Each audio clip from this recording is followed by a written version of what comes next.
Two Israeli civilians, a husband and wife, Neil and Noah Baranes, were killed during a Hezbollah rocket barrage fired at the Golan Heights. They leave behind 3 children. The attack followed the alleged Israeli strike on the Damascus-Beirut highway that killed a key Hezbollah operative. ILTV's Steve Leibovitz reports. The victims of the Hezbollah barrage on the Golan were 2 Israeli civilians. The husband and wife were driving past the Nafah junction and were struck amid the barrage of 40 rockets that Hezbollah claims were targeting a nearby army base. The near-daily attacks by Hezbollah have now resulted in 12 Israeli civilian deaths, as well as the deaths of 16 IDF soldiers and reservists. Hezbollah's attack follows the targeted killing of a former personal bodyguard of Hezbollah leader Hassan Nasrallah. Yasser Karnabash was killed in a strike on the Beirut-Damascus highway. Karnabash was responsible for transporting military personnel and weapons between Lebanon and Syria. His death brings the terror group's toll amid the war in Gaza to at least 364. Meanwhile, Hezbollah has released detailed drone footage of Israeli military bases in the Golan Heights. Several weeks ago, Hezbollah published a similar video of Israeli sites in the Haifa area. The IDF has not yet commented on the footage. It's unclear when the video was made. And residents of northern Israel have seen near-daily missile attacks for over 9 months. Some 80,000 Israelis remain displaced, unable to return to their homes, and there is no end in sight. Joining us now to discuss the situation in the north is Eliyahu Berkovitz, a resident of Katzrin in the Golan Heights, and Yaakov Selavan, deputy head of the Golan Regional Council. Thank you both for joining us today. Thank you. So Eliyahu, let's start with you. Can you share with us what it's been like for you, for your family, these past few months? Well, in the beginning, it was not very intense here. Most of the focus was on the south. But as time goes on, there's more and more rockets falling, more rockets and closer. Some have fallen inside the city. Also, we don't get warnings. The alarm sounds at the same time as the rockets fall. It's been a lot of fires. Most of the fields around the city is burned. And I was in the army, but being in my house with my family while rockets are falling is a very different experience. It's really an unimaginable reality, which is people are not necessarily aware of just how much rocket attacks are hitting northern Israel. Now, Yaakov, I want to turn to you. 2 people were just murdered, a husband and a wife, leaving behind 3 children. You know, as deputy head of the regional council, I mean, do you see a solution in sight? Unfortunately, the answer right now, by the way the Israeli government and the army are operating, the answer is no. I think the big question we need to ask ourselves is if tomorrow a deal is signed between Hezbollah to Israel, will the 80,000 residents of the Galilee, which are evacuated from their homes, come back and feel safe? And unfortunately, the answer is no, which means right now, people here don't feel secure. People here don't trust the systems enough that they feel, okay, a deal can be reliable. And therefore, unfortunately, we're right now in the fog. You know, we're in a fog of an uncertainty. We don't know where this thing is going to. And every time we speak with decision makers, from the prime minister to generals in the army, we keep on asking, what's the end game? What do you want to achieve here in the north? And Eliyahu, you know, you're hearing this after 9 months of almost daily rocket fire. I mean, has the thought of leaving the area, relocating, has it crossed your mind? Well, when the attack after October 7th, my wife and I discussed it. I mean, we're talking about our children, and we have American citizenship. We were even thinking about going back to the States. We feel safer here than we would as Jews in the United States. I was feeling very safe in the Golan. The attacks are getting stronger, and to be honest, I would be thinking about sending my wife and kids to friends somewhere else. This is my home. I've been living here 10 years. Moving, I just don't even want to think about it. Running away, I don't want to think about it. And I think most of the residents of Katsrin were very strong together. There's a very strong feeling of togetherness. We're in this together. Together we can win. And Yaakov, you're hearing from Eliyahu, what he and his family are going through. You and your family are sharing this same reality. You were just about to say something. Go ahead. I want to add on to what Eliyahu said. Up to now, we haven't heard of anyone who has left. And in our regional council, we had no request of people who want to leave. Life here is not easy in the last 9 months. However, we understand, and I say we, the whole Golan community, including Katsrin, we understand that we have a purpose. We are Israel's frontier. We are facing Syria and Lebanon, and we understand that the enemy is not just trying to fight the Israeli army. They're fighting us, the people. They want to take apart our communities. They want to disconnect us from our land, and we will not give them this pleasure. Every day that we wake up and there's 80,000 people evacuated from their homes in the Galilee, it is a strategic and moral failure. And we in the Golan will not allow this to happen to us. And we demanded the decision makers and the army to defend us so Eliyahu and his family and my family can live here safely and not be worried like we are in these rough days. Mm-hmm. Also, ultimately, as Jews, we've got nowhere else to go. An important point. And, Yaakov, I do want to turn to you again. You mentioned that people don't feel safe currently. What do you think needs to be done? What does Israel need to do now to ensure that people can return home, can restore that sense of security and safety in their lives?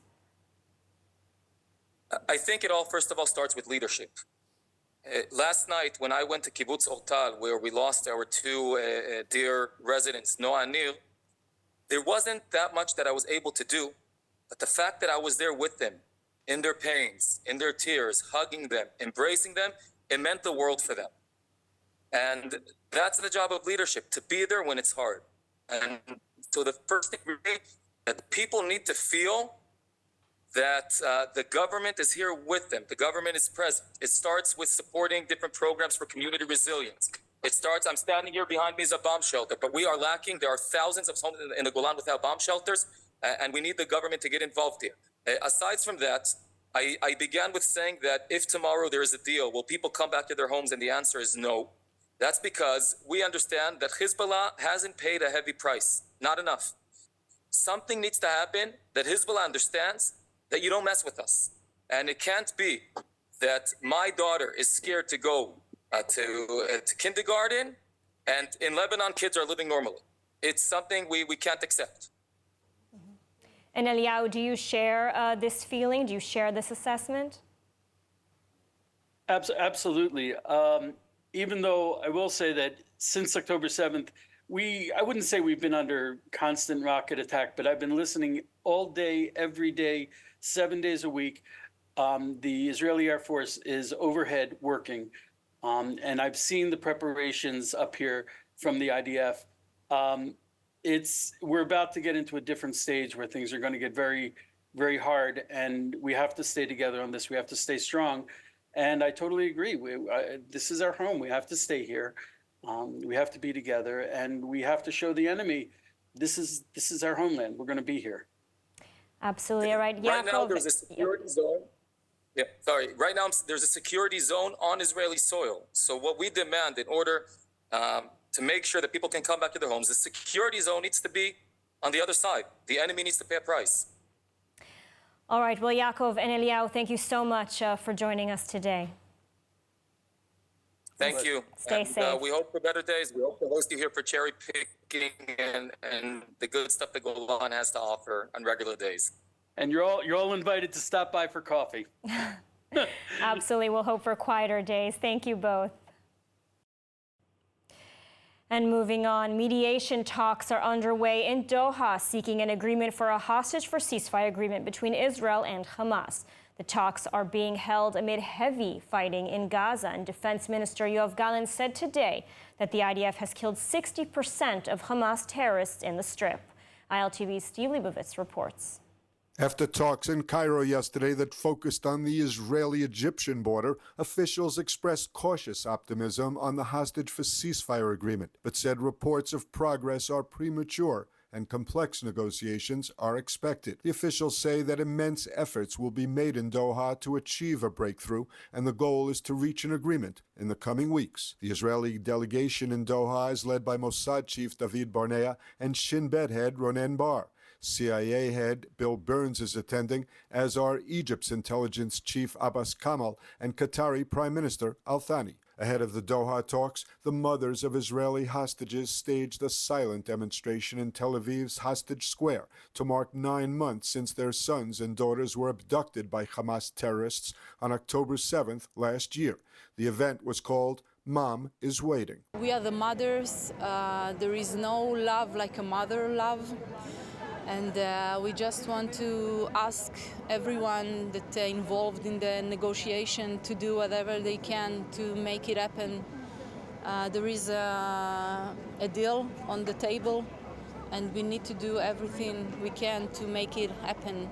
Day 278 of the war in Gaza, Israeli troops operating in Gaza City's eastern Sejia neighborhood have demolished 6 Hamas and Palestinian Islamic Jihad tunnels. This amid the latest raids launched less than 2 weeks ago. One of the destroyed tunnels is considered by the IDF to be the Islamic Jihad's flagship tunnel in Gaza City. The recently discovered 2.5-kilometer-long tunnel was used by the terror group for command and control. Troops found laptops, weaponry, and intelligence materials inside, indicating it was still being used by the terror group until recently. The operation carried out by the 98th Division in Sejia was launched on June 27th and came after the IDF said it had identified Hamas operatives regrouping in the area.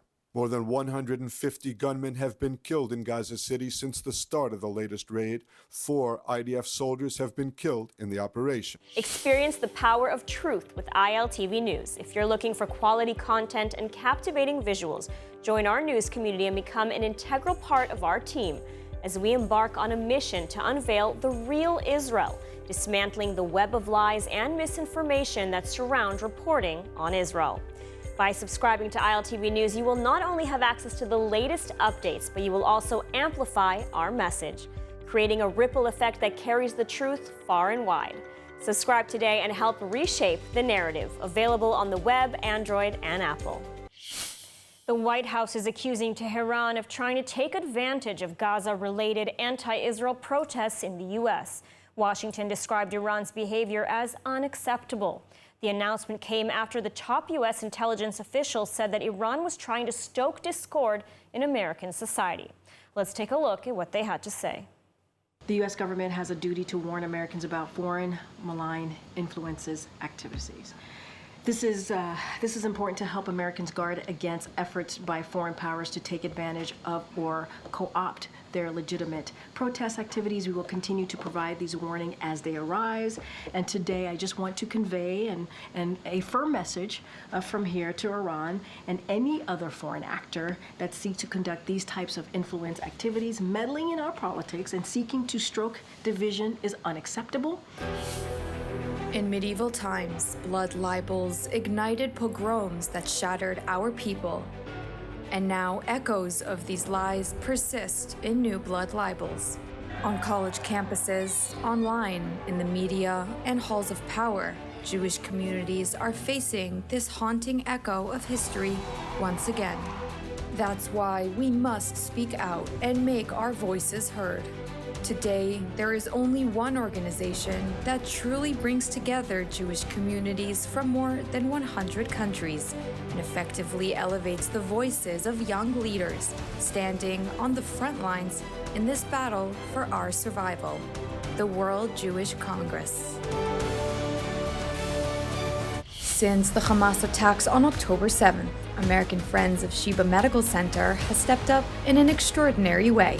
They've raised more than $35 million, ensuring the victims of the massacre and the soldiers who are fighting for Israel continue to receive life-saving treatments and rehabilitation.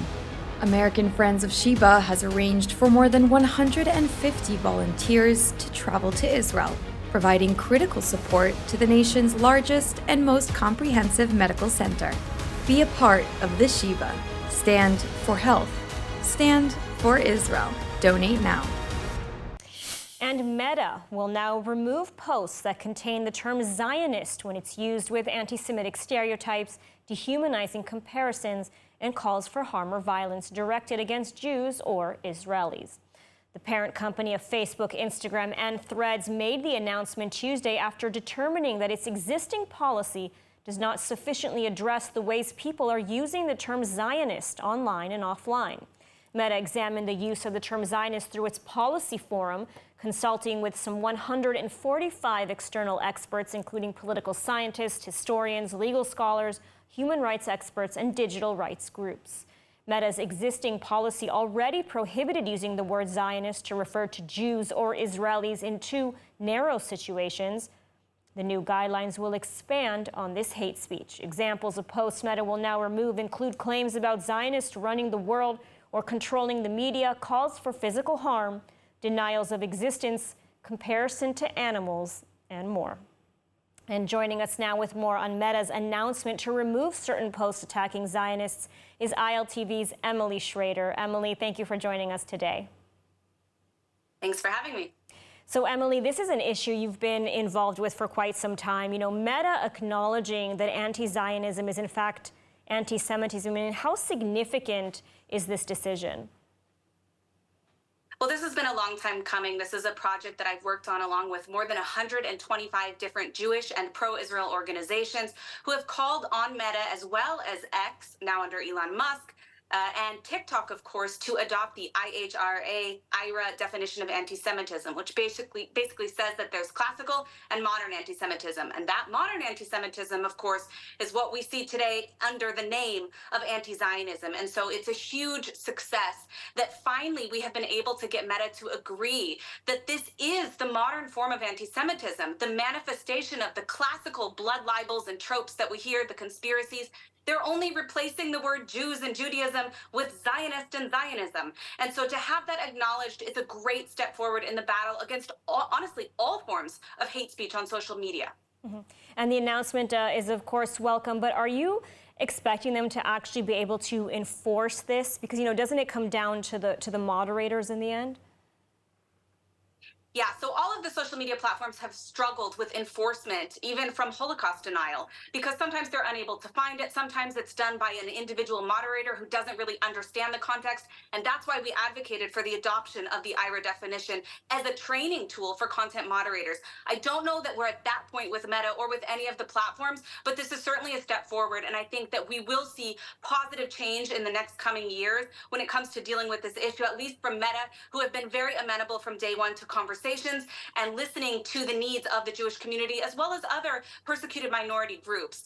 Whether that will be enforced immediately, I don't know. It remains to be seen. Again, it is a complex issue, and there is context that matters on these issues. But to see them taking initiative and adding this formally is a great step forward. And I hope that the other platforms follow suit as well, because it is badly needed on X as well as TikTok. So you mentioned X, you mentioned TikTok. That leads me to my next question. I mean, really, how does Meta's policy now compare to other social media platforms? I mean, do TikTok, do X, do they have some kind of policy in place like Meta now? So all the social media platforms do have some form of policy in place. Enforcement is a different question.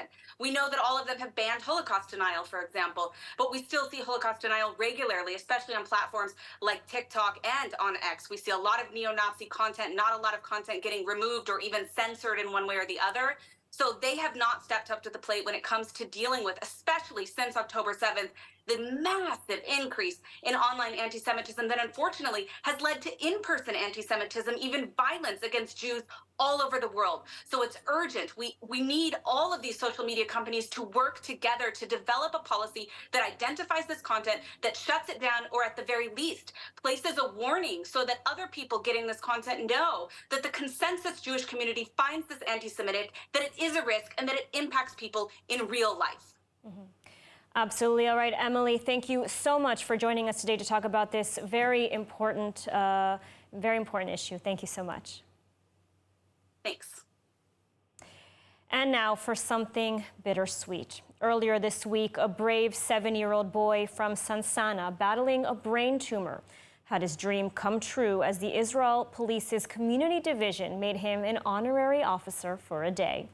ILTV's Ariela Lachiani went along with the border police on this memorable day. Let's take a look. Tsuri Targaman, a sweet and courageous 7-year-old boy from Sansana, recently experienced the joy of his young life. Tsuri, who has been battling a brain tumor, had his dream come true thanks to the Israel Police's Community Division. This brave boy, along with his supportive 9-year-old brother, embarked on a special journey to become police officers for a day. The Wish Van initiative, a key part of the Israel Police's Community Relations Division, has a noble mission to bring joy and a sense of normalcy to children facing immense challenges, whether they are terminally ill, have special needs, or have been orphaned. The initiative aims to make them feel special and valued. Underneath the uniform, we're their neighbors, we're their family members, their friends, and if we have an opportunity to make them feel special, we have an opportunity to show them that they can trust us, we're going to do it 100% of the time. And this is just one of those opportunities. And Susie, Gilboa, they dedicate every single day to making sure that our community feels special. And I think that's what this is all about, unity within the community, within one another. By uniting the local police station with children in their district, the program fosters a sense of community and support, creating unforgettable experiences for the children and their families. אנחנו כמשטרה מאוד רוצים להתחבר לקהילה ורוצים שבאמת יכירו שאנחנו עושים דברים בנוסף. אנחנו רוצים לשמח ילדים, במיוחד ילדים שרוצים להיות שוטרים בעתיד, ועל אחת כמה וכמה ילדים שהם קצת חולים וקשה להם. אנחנו עושים את זה הרבה שנים, וזה מאוד חשוב. On Sunday, Tsuri, along with his father and brother, were picked up from his home, greeted with open arms and warm smiles by police officers ready to make his dream come true. He and his brother were given their very own police uniforms and taken in the Wish Van to the police station. The day was planned to ensure Tsuri experienced every aspect of police work. He met various officers, learned about their duties, and even got hands-on experience with some of the tools and technology they use daily. Highlights included checking out the different buttons in the police van, looking inside prison cells, and even witnessing the impressive capabilities of the drone units. For Tsuri and his family, this day was more than just an adventure. It was a beacon of hope and a reminder that even in the face of adversity, dreams can still come true. Tsuri's day as a police officer not only fulfilled his wish, but also highlighted the compassion and dedication of the Israel Police in supporting their community. This heartwarming event stands as a testament to the power of kindness and the impact of making a child's dream come true. כלל כוחות הביטחון ובכללם משטרת ישראל היום שאירחו אותנו, זה בעצם חד הם.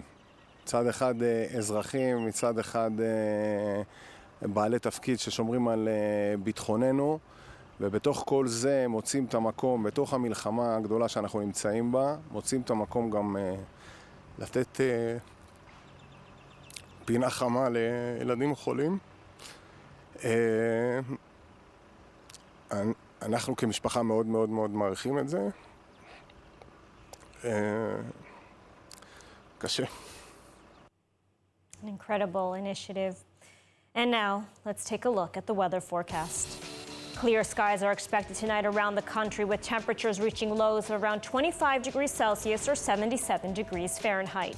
Tomorrow, the heat picks up as we should be seeing sunny skies and hot temperatures at highs of 37 degrees Celsius or 99 degrees Fahrenheit. And that's a wrap for today's news. For the latest updates from Israel on all your devices, be sure to follow our ILTV channel, subscribe to our ILTV newsletter, and explore our website, iltv.tv. Stay informed with the latest news straight from the heart of Israel. I'm Lidar Greve-Lazi. Be well, stay safe, and thank you so much for watching.